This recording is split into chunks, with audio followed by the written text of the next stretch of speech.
Hi, it's me, Graham Otteson from Gourdlandia, back again. This is the second little instructional video about growing gourds that I'm making, and I thought we'd just kind of continue from last week. Last week I showed about starting seeds, sanding them, soaking them, and how I lay them out on flat with soil, and pretty much these are all the ones that are going to germinate have germinated. There's a few left there that haven't germinated, and I'll probably just throw them in a bucket of compost outside, and sometimes even after several weeks, one or two will germinate. I planted them in the pots. We went over that last time. Each seed in its own little own big pot, 6x6. And I think I might have mentioned that the reason I use these pots is because the clump of soil will slide out very easily without breaking a lot of the roots of the plant when it's time to plant, which will be for this little one in probably about 3 or 4 weeks. So they've grown a lot in the last week.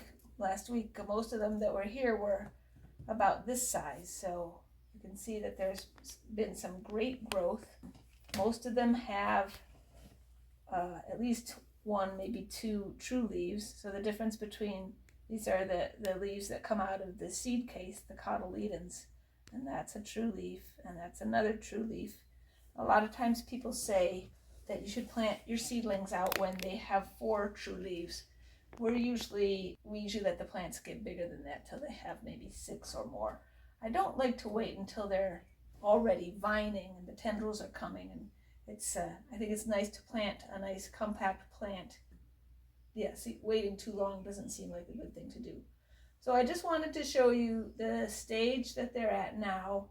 I keep the soil moist. I water it down there into the pans that they're sitting in. Once in a while, I'll put in a little bit of fertilizer, although I haven't started that yet. This is really great potting soil.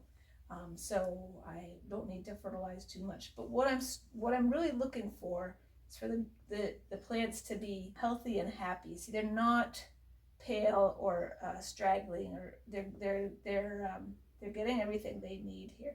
These are LED grow lights. We sometimes will raise them or lower them depending on. You don't want it to get too warm in there. One year we almost burned all of our plants. But these guys are looking really good, and I will check in again next week.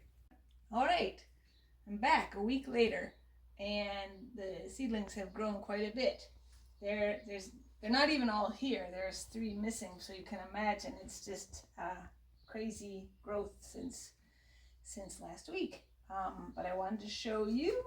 They're looking really, really, really good. So this one's got 4 true leaves. But what I really want to show you is that it's not struggling at all.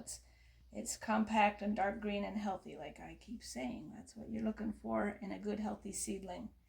So now we're at the point where we need to harden the seedlings off so that they get used to the weather a little bit before they get planted out.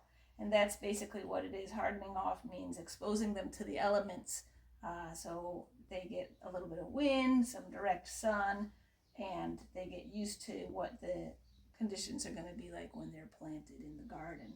So the way to do that is to just take the flat outside and put it out. You kind of start gradually. I wouldn't do it all day for the first day. A few days I would, depends on the weather. If it's cloudy, that might be better for starting them off outside, and you wouldn't want to put them out when it's crazy windy. But being exposed to the elements, they'll actually get stronger, so they can withstand the wind and the direct harsh sun better. Yep, then probably by next week I'll have planted some of these out.